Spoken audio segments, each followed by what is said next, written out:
sur une page Facebook d'un blog que vous aimez est en train de vous espionner. Nous, notre plus gros travail, c'est justement de mettre en valeur ces alternatives, de dire qu'elles existent et d'accompagner les personnes qui veulent arriver à une indépendance totale, c'est-à-dire même à quitter Framasoft pour installer la même chose mais sur leur serveur à eux. Est-ce qu'aujourd'hui on peut vraiment avoir des équivalents à tous les logiciels de référence ou est-ce qu'il y a encore des secteurs où ils sont très difficiles à égaler?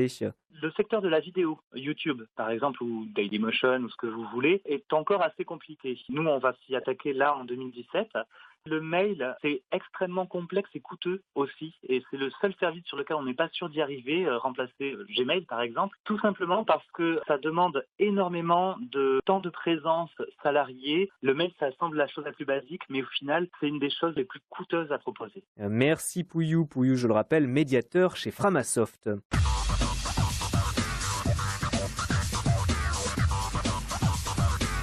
Et alors que l'initiative Dégooglisons Internet n'est pas encore terminée, l'association se prépare à lancer un collectif dans quelques jours, le collectif des hébergeurs alternatifs, transparents, ouverts, neutres et solidaires.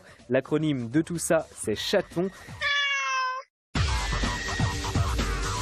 Il vise à rassembler des acteurs proposant des services du même type que ceux dont on vient de parler, c'est-à-dire des alternatives aux GAFAM, entre autres, évitant la collecte et la centralisation des données privées des internautes. Allez, n'hésitez pas à surfer différemment et à la semaine prochaine.